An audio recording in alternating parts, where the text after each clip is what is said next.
pleasure to be with you all again and to continue my reflections on cosmology and using God as an explanatory category. And basically what this talk is, the way this talk connects with what I was saying yesterday is that I think I conceive, and many people now conceive, that the idea of divine creation as it's represented by the philosophical theory or a hypothesis of creatio ex nihilo, creation from nothing, is a good example of a philosophical hypothesis that has at least some long-term success in explaining a number of things about our universe from a philosophical point of view, not from a scientific point of view. I would thoroughly agree with what was said yesterday, that I don't see God or the idea of God as being in any way a category that cosmology needs at the scientific level, not even for things like fine-tuning. I think that as soon as you bring in God in cosmology, you are introducing a gap in the scientific rational structure of science. So without further ado, I want to just give you sort of an outline. I want to say a bit more about our universe.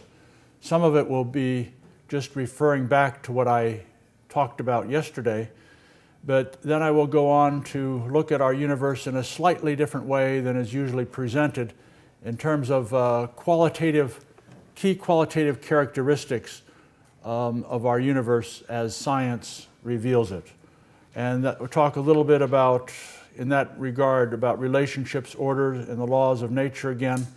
And then I want to talk a little bit about causality, because when we're talking in science, we are automatically introducing the notion of cause. And there are lots of different ways of looking at cause. There are many different types of causality, I think you can say. And in some sense, when we go to divine creation, we're going to be looking at a cause, as I say, a cause that's beyond cause. A cause in quotation marks that is beyond cause. And then I will look a little bit at the Planck era and quantum cosmology again, precisely in order to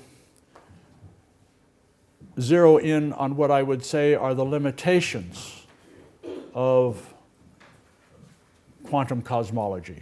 First of all, what quantum cosmology promises if we have a reliable theory of quantum cosmology, and what quantum cosmology, it seems to me, will never be able to deal with. That is why there is something existing rather than nothing, and why there's order rather than disorder. And then I will talk a little bit in detail about what divine creation is all about. So this is something we all know, some of the characteristics of our universe today. There's a lot here that we don't really know fully in terms of what the dark matter is, in terms of what dark energy really is. It may be vacuum energy, it may not be, but certainly one of the key aspects and characteristics of our universe that we always have to introduce is the very last one that's here, that the universe is biofriendly.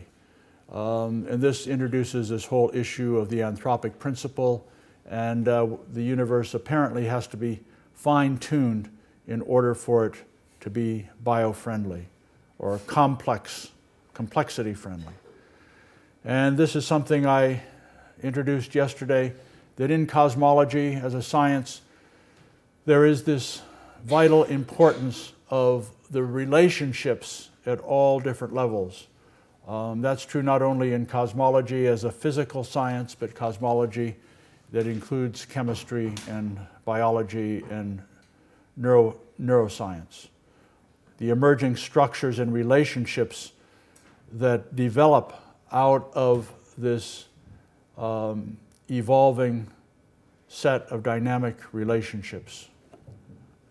And then just to remind you that I am always in the background, whether I say it or not, I'm always thinking of the distinction between our laws of nature, the laws of nature as we understand them and have reliably modeled them, and the laws of nature as they actually function. The fact is that there are some of the laws of nature, some of the regularities and relationships and processes in the universe that we don't adequately understand and that we haven't reliably modeled. And certainly one of those, that's pretty clear when we look at quantum cosmology. And this is sort of cosmology as a very simple discipline in a sense that, that looks at how the universe has expanded from something that's hot, smooth, and simple, and gradually to states that are ever cooler, more lumpy, and more complex. And so very briefly, this is just a very simple timeline of some of the aspects of the universe, from astronomy, cosmology, geology, biology, going back to the Planck era, 13.7 billion years ago, followed by inflation, primordial nucleosynthesis, the formation of galaxies, etc., and the formation of our solar system much, much later, after about 9 billion years. I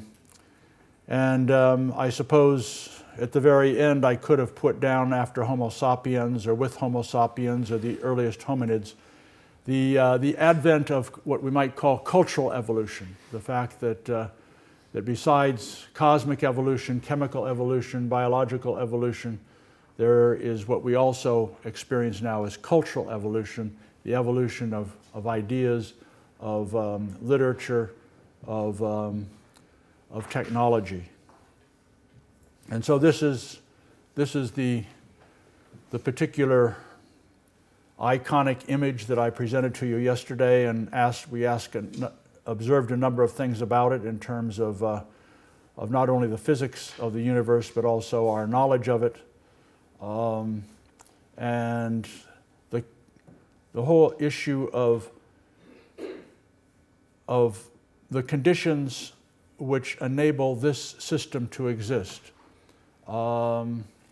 We, in some sense, in cosmology, are very good at talking and unraveling the conditions within the system itself. The system gives us sort of laws of nature, gives us structures, gives us processes, and we are very good at following those up and examining how the dynamics of those processes lead to what emerges in our universe. But the whole issue that is faced in philosophy, in some sense, is what enables the system itself to be as it is. That's another way of putting this issue that I raised yesterday. And of course, this is the cosmic microwave background, the WMAP,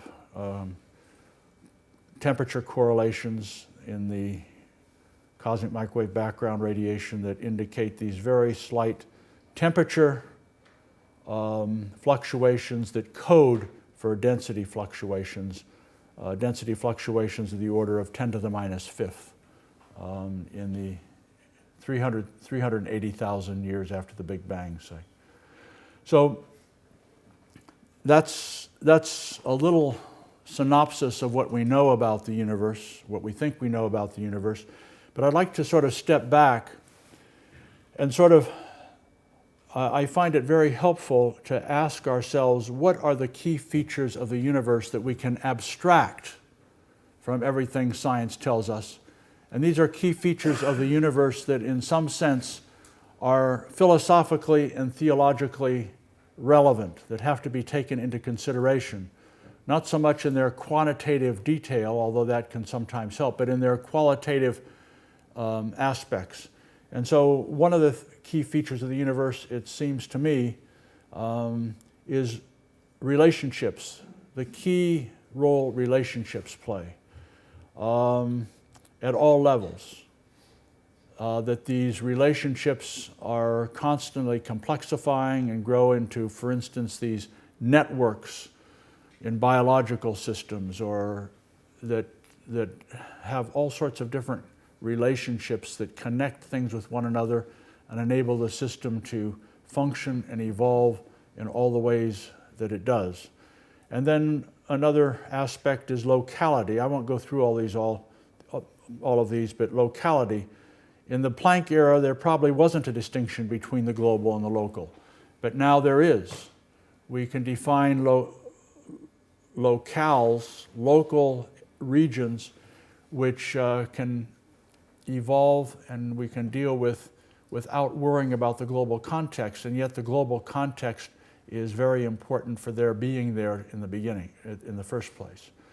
Emergence, that's obvious, evolution on all scales.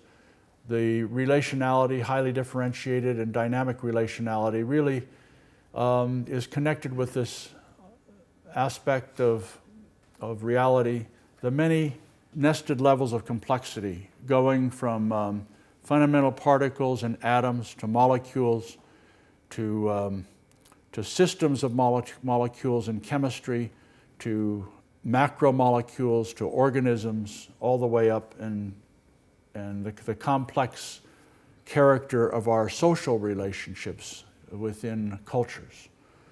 And then this is the next one, formational and functional integrity, is something that connects with what I was saying earlier, that at least from the point of view of the sciences, there's no need for any micromanaging of some sort of interventionist God, right?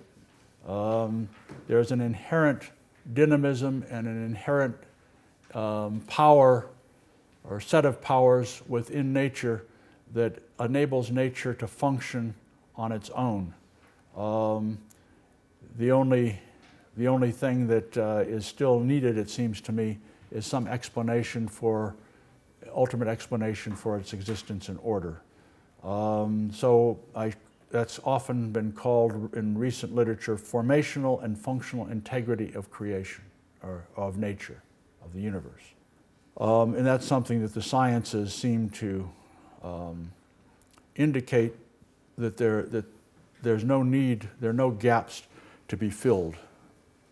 There are gaps in our knowledge of science that we're constantly filled, but there's no indication that there are gaps that won't eventually be filled by continuing scientific exploration. And then there's what we might call unity and solidarity. By this I mean that there's a common physics that connects everything, and a common chemistry that underlies everything flowing from that common physics, and that everything is interconnected with everything else, at least in some way, right? The very fact that we are here, the way we are, and our bodies are the way they are, is ultimately, from a scientific point of view, a consequence of what happened in the early universe, okay? Contingency and the role of chance. By contingency, there are two meanings of contingency. Contingency sometimes refers to as the chanciness. So you could interpret this as just a redundant statement, but what I mean by contingency in this context is dependence, that everything that we know is dependent on something else. It could be that it doesn't exist. So these are really two different things, the role of chance and the dependence of everything. Transience and fragility, another aspect of the universe. Some definite directionality in the universe. That doesn't mean purpose. It just means that it seems to me that the fact that the universe is expanding and cooling actually endows the universe and nature, at least that endows nature and the universe with some directionality. It is cooling, and as it cools, new things can happen, and the universe becomes more complex. Fine-tuning the importance of time, but time, at least as seems to be possible or indicated by some aspects of quantum cosmology, there may have been a time when there was no time, that time was an emergent type of reality, okay? And so this is all sort of just filling out some of the things that I have said already, how the universe evolved to what it is now. And I think the key thing is that the operation, the last point, the further operation of the laws of nature on any emergent outcomes leads to new structures, relationships, and processes to richer organization. And I think that whenever you talk about that sort of thing, it's really crucial to talk about the importance of context, that physical context, chemical context are crucial to what happens, because it's the context that establish the necessary conditions for the specific operation of the laws of nature in different circumstances. And those contexts are not static. Those contexts themselves evolve, as we can clearly see when we talk about biological evolution. So these are some of the key patterns again, all we've already emphasized. And one of the processes that's always occurring is what you might call individuation, the separation from a context, for instance, the way in which cells or protocells begin to evolve. They separate from the context. There's an encapsulation of a system, but the system continues to remain in interaction with the context, but in very, very well, sort of what you might call very careful, organized interaction with the context for feeding, for getting rid of waste, etc. So I want to talk now about causes. What are they? In at least a number of philosophers have talked about this, going back to Aristotle, of course. And there are different understandings of cause. Some people today limit the word cause to efficient causality, okay? They don't deal with organizational or formal causality or final causality. But it seems to me that a working definition that I like for causes are that causes are all those factors which enable the existence, persistence, and functioning of an entity, system, or organism, whatever contributes to determining a state of affairs, okay? And the reason I take that, one of the people that seems to agree with that point of view is Mario Bunge, who wrote this well-known little treatise on causality in modern science. He says that there are several categories of determination contribute to the production of every real event. And yet, Mario Bunge himself reserves the word cause for efficient cause. But then he goes on to say that there are other categories of determination that are not efficiently causal, but still contribute to the determination of what happens. Okay? So these are Aristotle's classification of causes. And many times people today will say, well, science only deals with efficient causality. I've often heard that. People will often make that point. But it seems to me that just in terms of the importance of relationships, that the sciences also are always dealing with formal causality. They're dealing with the relationships that enable systems to be as they are. The combination, the way things combine through those relationships, and the organizational structures that emerge involve not just efficient causes, it seems to me, but also organizational or formal causes, and to some extent material causes. The whole issue of final causes I will leave out for a moment. I don't think that science can deal with overarching final cause, purpose, for instance. I think that science can neither support an overarching purpose to the universe or discover it, but it can't rule it out either.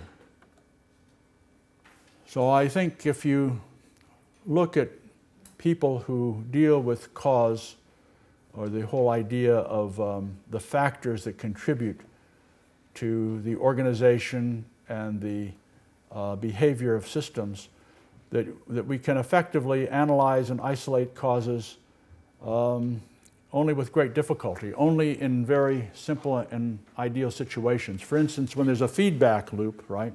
When there's a feedback loop, you have a case where a cause leads to an effect, but the effect itself is a cause of how the thermostat readjusts. And so there's a loop of cause and effect that reverse in that particular case. And so in almost all real cases, the causal situation is very complex. And that's true certainly especially in formal causality and in looking at relationships. So these are some of the types of causes that you can list, I suppose. I'm not going to talk about them.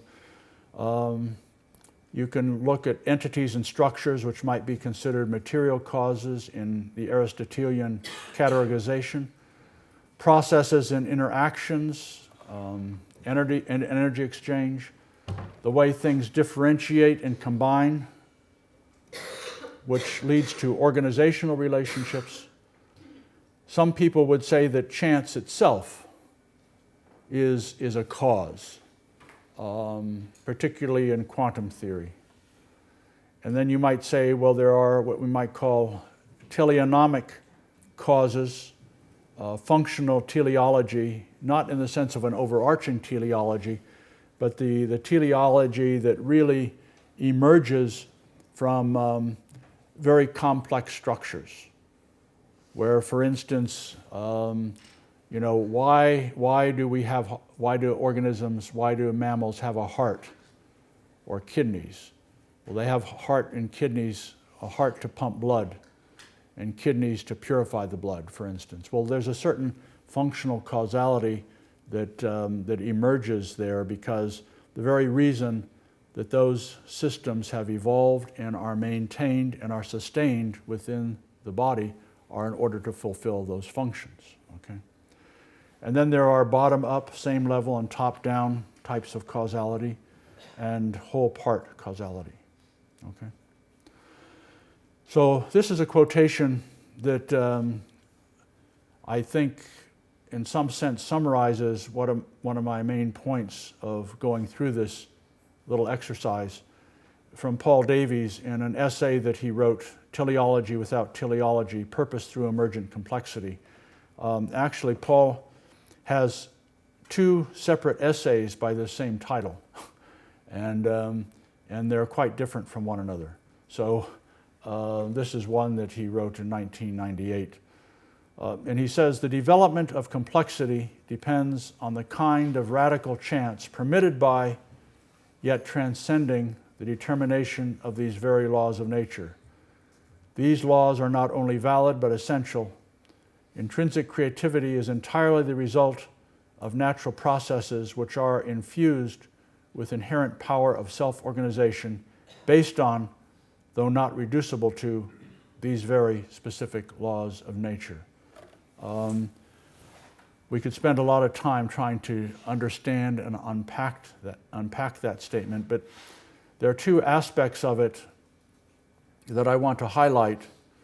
One is that he is basically saying there, I think, that the inherent power of self-organization through the laws of nature really are adequate to explain whatever emerges within nature. That there's no need there's no explanatory, in principle, there are no explanatory gaps within nature itself, but then the other point that I would make, as long as as those processes and that system exists. But it seems to me that this is again a case of needing, from a philosophical point of view, to explain the order and existence of these laws of nature and this system in which these laws are instantiated.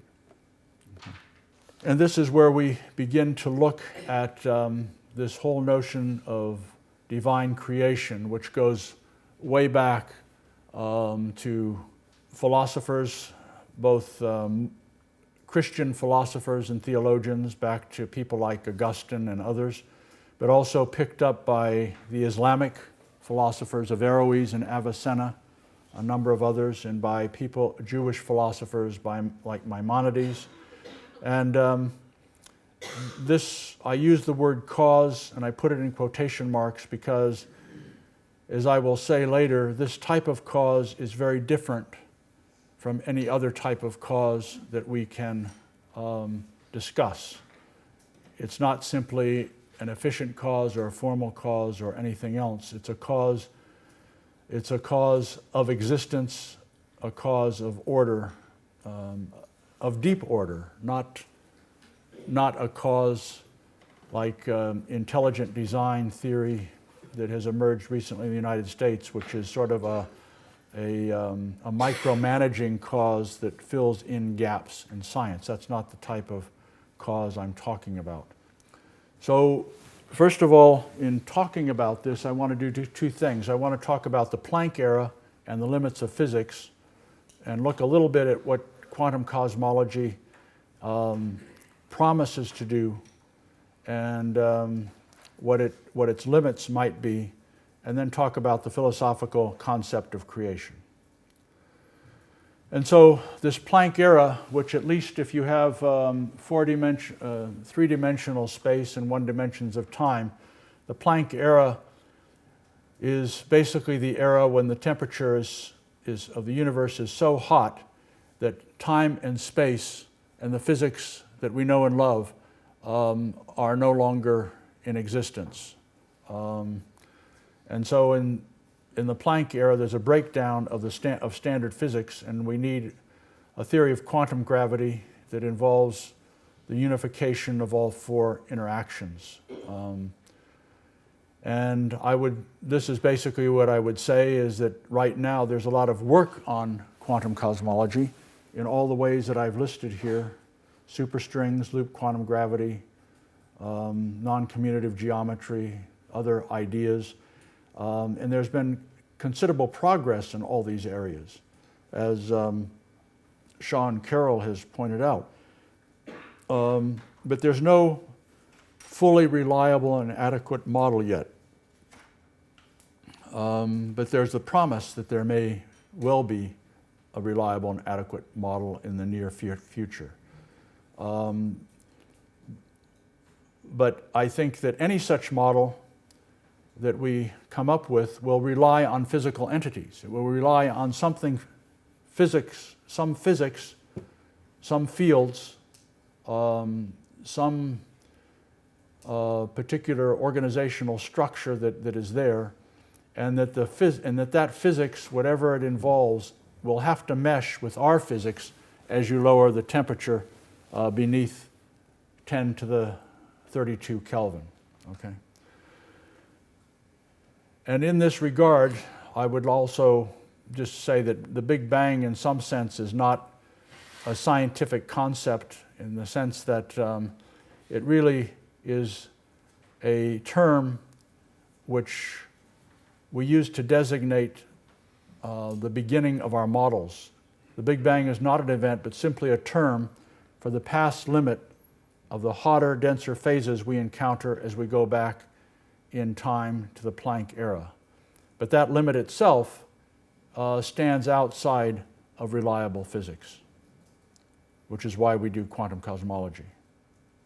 And certainly, it does not seem to be the very beginning. Perhaps quantum cosmology would tell us what the very beginning means and how we might interpret that term, very beginning. So what will quantum cosmology eventually tell us? Well, this is my little list of things that quantum cosmology, as I understand it, will eventually be able to tell us if we have a reliable model. It will give us a model of the Planck era that is really adequate. It will tell us how space, time, and gravity emerged from the primordial quantum configuration, how the superforce, the four unified physical forces, sequentially split into those four forces, most particularly how gravity split off to form space-time. And it will tell us how Planckian physics flows into classical physics. The low energy limit of Planckian physics would have to be the physics that we know and love. Tell us how our universe began to expand and cool. Tell us a bit about what gave rise to the Planck era and what preceded it. And would tell us, as we've already discussed in these talks, whether or not it is likely that there are other universes besides ours. Whether or not there's a multiverse and what sort of multiverse there might be. So these are some of the things that I think a reliable theory of quantum cosmology would hopefully be able to tell us. I would say a fundamental philosophical conclusion from quantum cosmology is that is just what I state here, that the Planck era and the Big Bang, if you're going to describe them in a reliable way, require some physical entities and structure and order in order for describing and giving some substance to that reliable model. But any such account will always demand some further physical explanation, some way that locates it and will ultimately demand some metaphysical ground or source other than itself and its physical antecedents. And the reason is because everything that we're talking about here is conditioned. Everything that we're talking about here does not mandate its own existence, is not self-sustaining or self-sufficient of itself. It needs something that from which it will originate. Okay?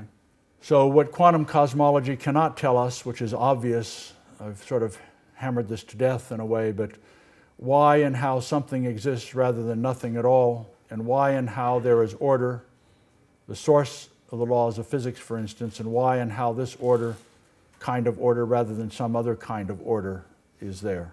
What physics can always do is that physics can always take a given state and then through the laws of nature, the laws of physics can show you how that state evolves to further states, subsequent configurations, or begin from a subsequent configuration and retrodict back to earlier configurations and processes that led to it.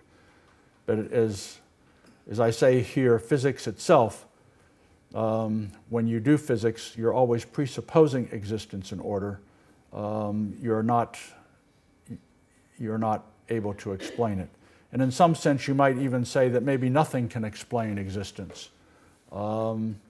Maybe philosophy itself can't explain existence, but as a matter of fact, philosophy, at least in some versions of philosophy, have ventured hypotheses that have tried to explain existence and order. And one of those is this whole notion of divine creation.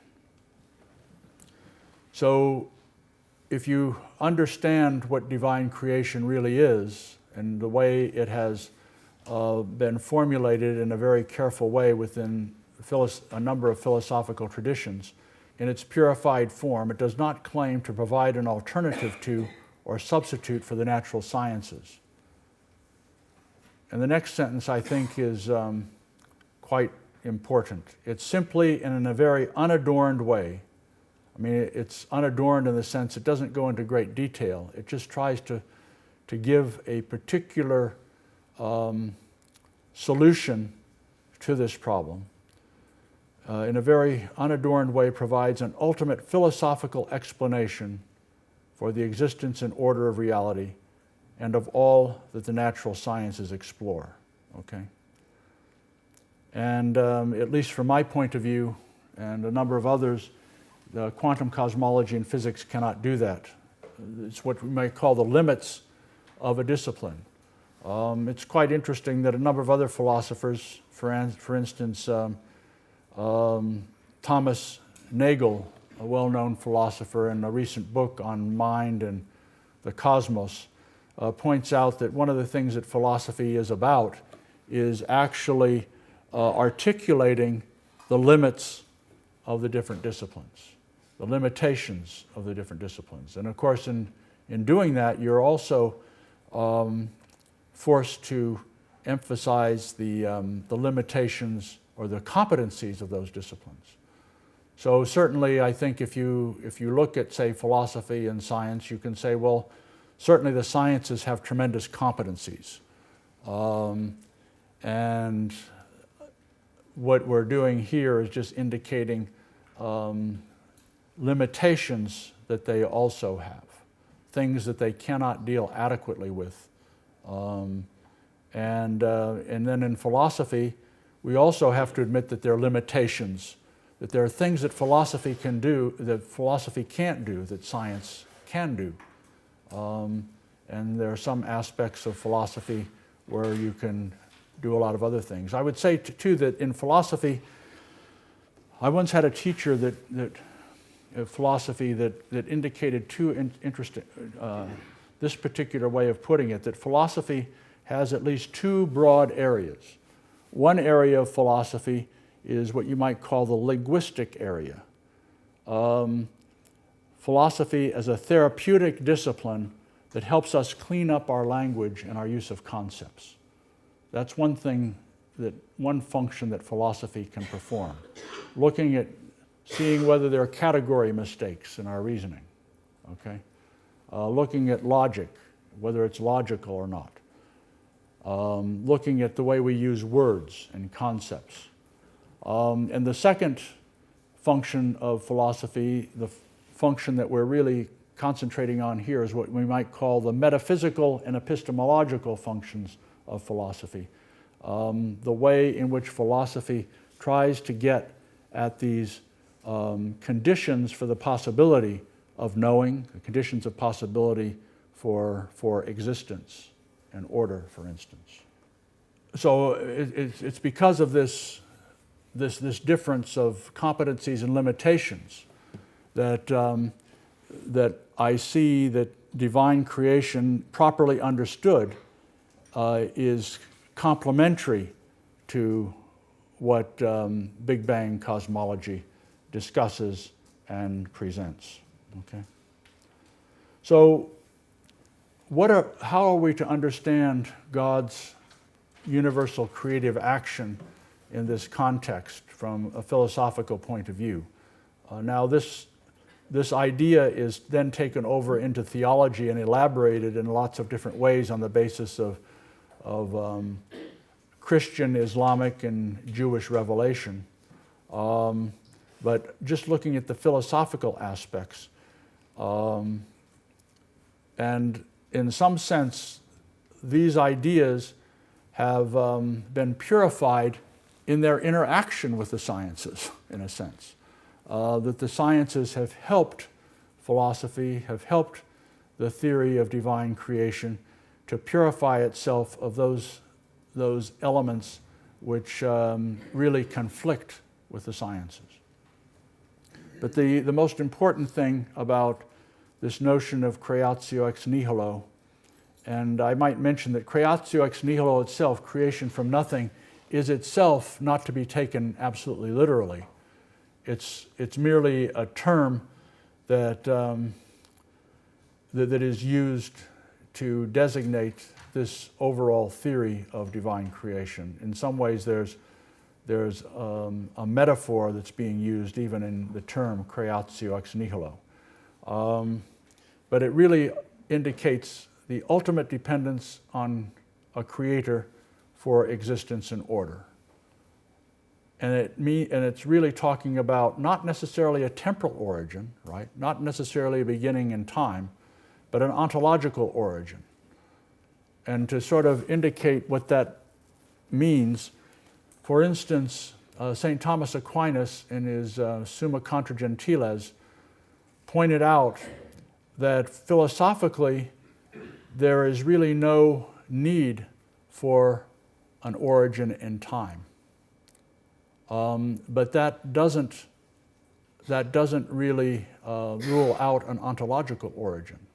And the way that works is that in some sense it might well be that there was no time, as we know in quantum cosmology, and that in some sense from all eternity, in quotation marks, something that was not God existed, but that something that is not God that existed was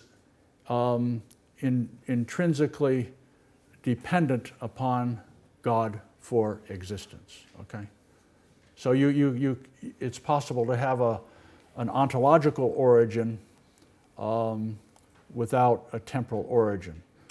The other thing about, therefore, God's universal creative action is not an event, but an ongoing relationship with the source of order and existence. So it continues. There's this idea that I will have a slide on the fact that there's a conservation, that relationship continues with everything that exists. One way in which some people have discussed it is that another image is that that creation is the participation of created things in God's existence and order, because God is conceived as an unconditioned reality, as a self-sustaining reality that is being itself and doesn't need. The whole point of the exercise is that there is no need for a cause of God, because God is being itself. And that the Creator enables and empowers things to be and exist on their own, so that in some sense what God is doing is giving what God creates the dignity and privilege of being causes in their own right, and leaving them free to act on their own,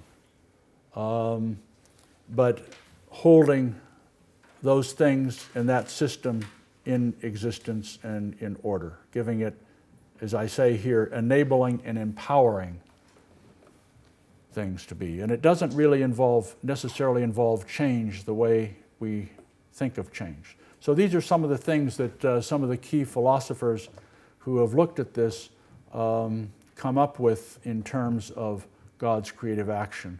And then sometimes you see that this sustaining or conserving aspect of all this is really referred to as creatio continua, continuing creation, the sustaining and conserving in existence and order, this fact that the relationship continues.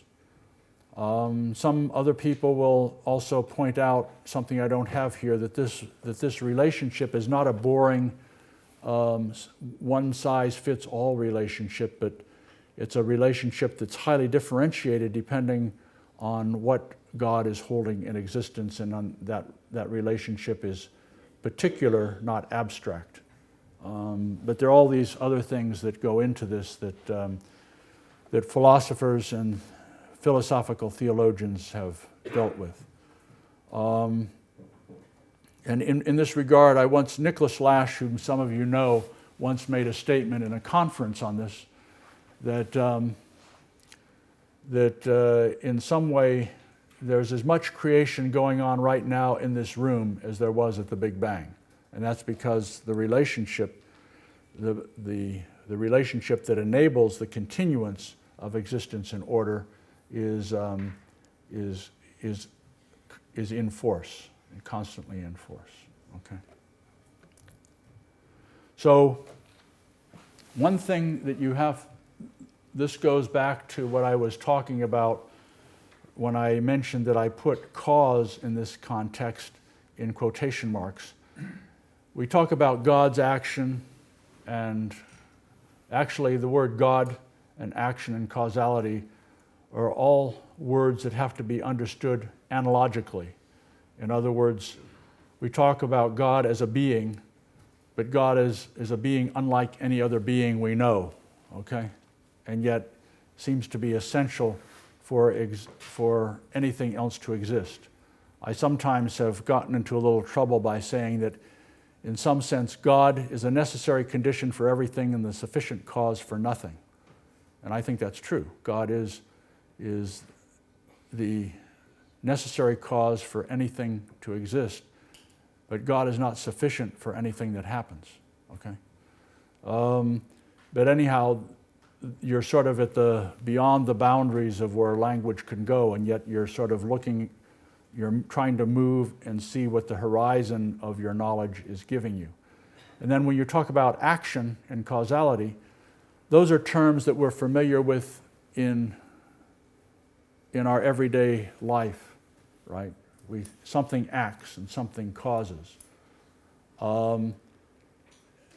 But when we talk about God's action and causality, we're talking about an action that's significantly different from any other kind of action or causality. And yet there's some aspect of it that's important because it's a factor in determining what actually is here and what happens. In that sense, it's a cause, but unlike other causes. And so it's for that reason that we often refer to God as cause as a primary cause, not in the sense necessarily that it's the first cause, okay, but in the sense that it's a cause unlike any other cause. And secondary causality is everything else. And so the primary causality is really important for the secondary causes to exist and function. And then formational and functional integrity again. God does not fill gaps except for the gap of needing to ground existence in order, okay? And in one sense, God works in and through creation and the laws of nature, in one sense, okay? So we talk about God as being transcendent and God as being immanent, that is, in present. And one way of understanding how that works is that in some sense transcendence doesn't necessarily mean above and beyond, but it also means knowing no barriers. And so knowing no barriers to the way in which God can work as a primary cause. So just to maybe summarize a little bit, divine creation as properly understood provides the ultimate ground of existence and order for the universe or the multiverse and for reality as a whole. It does so by proposing, hypothesizing, a self-subsisting, self-explanatory cause, the Creator, which is the fundamental source of being and order and in which all existing things participate. This Creator is not another entity or process in the universe, is not scientifically accessible, and is not a substitute for physical causes or entities, but it endows them with existence, order, and efficacy. And so in some sense, that's what I've summarized. There are lots of other things I could say. I support a lot of this in my own thinking. There's some things I would quarrel about a bit, but this is sort of the particular viewpoint and the particular development that you see in a whole area of metaphysical theology, not all of it, of metaphysics itself, but also the way in which it's picked up by philosophical theology as a way of getting at explaining who God is as some religions see that God is revealed or hold that God is revealed. And so one last thing to mention here is that the Creator in creation cannot be completely described or understood. This involves what we might call mystery. Mystery not in the sense that we don't know anything. We know quite a bit and we're always learning more. But mystery in the sense, as I say here, of something that we can never get to the bottom of or completely understand. It's inexhaustibly rich. And I think we can never arrive at fully adequate answers or explanations. That's why we are looking at hypotheses, and hypotheses that are modified and developed in interaction with other areas of knowledge like science. But in some sense, I would maintain that science, philosophy, and theology, or that all these disciplines, were always searching for the least inadequate accounts. We never arrive at fully adequate accounts in any of these subjects, right? But we're always searching and trying to come up with less and less inadequate accounts of what we observe, experience, and study. And so in that sense, it seems to me science, philosophy, and theology have that sort of common goal. I could say that what I've said about all of this in cosmology can also be said of biological evolution. And finally, just to sort of say, from a Christian point of view, the way this has been elaborated and taken over by Christian theologians, these are some of the key aspects of creation as it has developed. Some of these are from the philosophical aspects, like radical distinction between God and creation. Creation endows all with existence and order. The Creator is transcendent, at the same time immanent within creation. These other things on there are things that really flow from theological or theological belief and religious belief, and are sort of added on to this philosophical notion of creatio ex nihilo. I might also say, one of the other things I would say is that the philosophers have also done something else. If you look at philosophical developments, they conclude to a self-sufficient or self-sustaining being as being a self-sustaining being as the creator and as necessary for the existence of everything else. But then they go on, and by various philosophical arguments, they claim to show that that self-sufficient, self-sustaining being has to be infinite. Infinite not in the sense of mathematical infinity, but in the sense of metaphysical infinity. I think you have to make a distinction between the two. And then go on to show, or claim to show, that there can only be one such reality, one such self-sustaining reality. So those are other elaborations and developments that the philosophers have dealt with. And this is the conclusion. So I guess, given the title of my talk, it becomes clear, it seems to me, that Big Bang theory and / quantum cosmology and divine creation are fundamentally compatible and provide complementary, not contradictory, explanations for physical reality. Cosmology provides a description and an explanation of the different epochs of cosmic history and how they are causally related.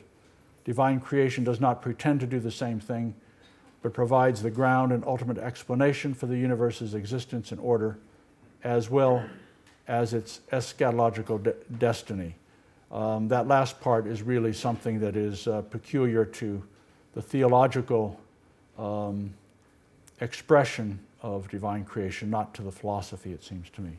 But anyhow, that's what I'd like to share with you and present for your thought and your consideration. And hopefully we can have discussions about this as we move into this later today and tomorrow. Thank you very much.